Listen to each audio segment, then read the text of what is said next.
We're good. Hi guys, I'm here with Robert Santana from Matrix. He is an international educator and a salon owner as well. Yes. Right? So today I'd like to introduce you to him and let him tell you a little bit about himself so that you guys can get familiar with the hair world and what he does and start to follow him. Okay. Okay, so the first question is why hair? Oh my gosh, for me, why hair? I'm one of those stylists who was very fortunate to walk into the path of hair because I have a background in special education. So I didn't know that. Yep. So 2.5 years at a specialized school for deaf mute children in Queens, New York. So Lexington School for the Deaf is where my career started. Wow. I was in an internship program. I did my 2 years of rendering my services back for their support and education. Wow. And I used to wait tables at the Players Club in Gramercy in New York City and would come out thinking like like a grease pet. Yep. Yeah. And I was like, oh, heck no, I cannot do this. So, Hi, Haley. Haley, thanks for watching and connecting with us. And I realized that I started helping a friend in a salon. Mm-hmm. And first it was about the money. Yeah. And then I connected the passion. So it's awesome. Awesome. I love that. So Haley is watching us from Iowa School of Beauty in Ottumwa, Iowa. Nice. Shout out to them. Yeah, her mom was my instructor when I was in school 20 years ago. So, hi. Okay. So what is your favorite service to do in your salon? My favorite service to do is old blonding. So whether it entails a full double process all the way up to balayage, for me, blonding is more the experience that you're creating with the guest versus a color, because how you make a person feel, they'll always remember that versus the color that you actually did, because you're tampering and you're playing with their emotions throughout the whole experience. And it's awesome. Yeah, I like that when you say you're tempering with their emotions, because they see it come from like dark to orange and they're like, oh, the scary part, right? Yeah, is it going to happen? The scary part. Okay, great. So tell us about your salon. So I have a salon emotion concept salon, which is super cool, and it gives everyone aesthetically, visually, an opportunity to really closely see where every area is identified. But what they did for us as a salon company is take us to that next level. And I think that, for any hair salon company out there is really taking them out of their comfort zone, because I feel that we as salon owners, as hairdressers, hey, Judy, thanks for connecting.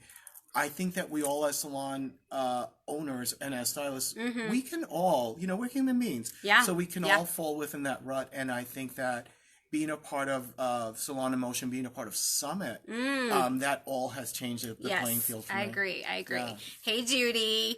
So what would be your best advice for new hairdressers? Oh my gosh, new hairdressers. First of all, number one, we're living in a digitized era, so you need to be online. You will not expect to go and sit behind a chair. Latoya, thanks for connecting. Sit behind a chair and just simply wait. That does not happen like that anymore, and I don't want anyone to feel disconcerted when they're sitting in a chair waiting for that guest to walk in through the door. It's not going to happen. You need to make it happen by getting yourself ready, being online, being consistent, posting every single day, and networking. And if you want to talk street, you have to hustle, my friends. Hustle. So I love that you say that, because I do teach a social media class, and I think so many people are afraid to get online because they'll look hungry. But if you're not hungry, you're not eating. For sure. Right? And it's scary. It's scary. It is so scary. Even for me, like, I've been in this industry for 20 plus years, right? And I get online, I get on social every single day. I'm worried about what is that going to look like? What does my brand look like? Thanks for connecting, Brandy. Hey. And for me, it's super challenging every single day. Yeah. You have to hustle. I love that. Thank you for that. Okay, so advice to fellow salon owners, because that's a tough world, right? I mean, there's a gap between hairdressers and salon owners sometimes, and I think that what do you think is the bridge? I think that for me, well, I'm in both worlds, right? Because I'm behind the chair and I'm a salon owner, so it's like, which hat is Robert wearing today? But I think the most important thing is staying present and staying connected, and truly identifying the source of the conversation so that you're truly immersed in whatever that is. Because we get caught up as a salon owner in our own world, and people think, is he upset? No, I'm not upset. I'm just thinking. I'm crunching numbers in my head. I'm in a different mindset, and it doesn't mean that I'm upset about anything. It's just I'm preoccupied in my head. Sometimes we have that face and we're like, oh my God, taking off the hat, putting on the stylist hat, connecting with them, and just being present is what's super important. I love that. I love that. So, yeah, Judy says the industry has definitely changed, and for sure it has. Even in the last couple of years, I think we have done like a full turn, and we're like, where did we start at? Huge 360 from when I started this industry. I agree. So, how about this is always one that new people or new hairdressers ask. What is a time that you have prayed to the hair gods? I prayed to the hair gods immediately in the 90s when I started hairdressing. Okay. So what happened was I was in a salon company back then, and I was at the tail end of spiral perms. Oh, gosh. So then this guest that came into, who today is still my client, her name is Maria. Good. So 20 plus years later, she's still my client. She comes to the salon. She was growing out her spiral perm, had wanted to double process her hair, bleach her hair out, long hair down to here. And so I did. The double process was fine. Where I had the problem was the toning aspect. Okay. Getting out of school, you're so green and so naive, and when you have people around you that are not really mentoring you and sharing with you, is what really is a game changer. I did her color, I double processed her, I toned her. She looked at her hair in the mirror and she says, I look like a sewer rat. I just about almost dropped. Her hair was gray. I couldn't tone the hair. No one in that moment said, hey, Rob, just add gold to that formula. Add gold to that formula.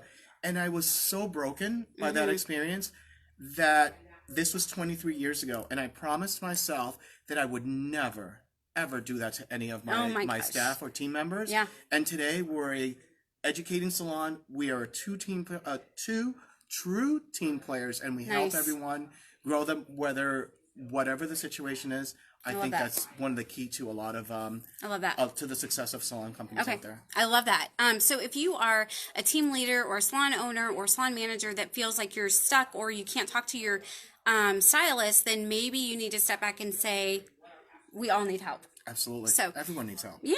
Okay. So that's awesome. What about not a name of your favorite guest, but what are some aspects or attributes or characteristics of your favorite guest?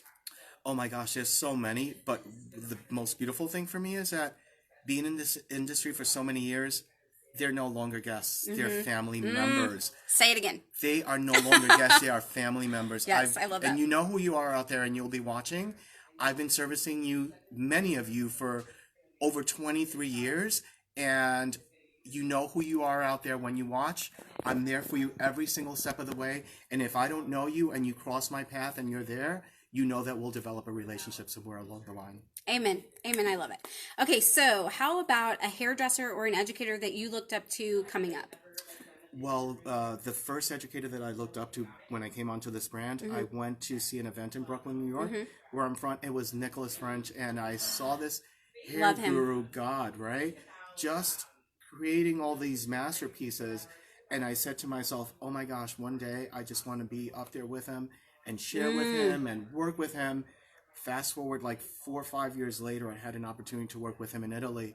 And I can truly say that I felt like I was having an out-of-body experience. It was just simply amazing. And Nick French, if you're out there watching, he's friends with both of us, so you better be watching. Respects for you, kudos to you. I love you, and thanks for mentoring me and being such an inspiration. I remember taking a class with him also, and he was teaching me a couple techniques with the bobby pins, and I'm like, who knew that bobby pins were so flexible? And I had no idea. Bobby pins have their own zip code. They do. I'm like, what is going on here? So that's awesome. I love Nicholas French. He is awesome. And if you get a chance to see him at his own workshops that he does now, check it out. So yeah, for sure. Hey, Marcy. Marcy, hi, girl. Okay, so where can we find you at on social media?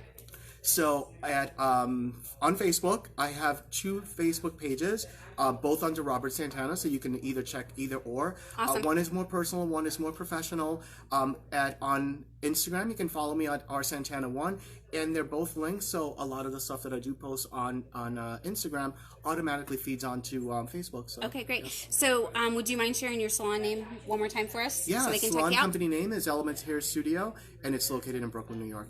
Awesome. Thank you guys so much for tuning in, and we look forward to seeing Robert Santana at Regeneration Salon and Spa in Columbia, Missouri in just a few weeks. Marcy, I'll see you soon. Thanks, guys.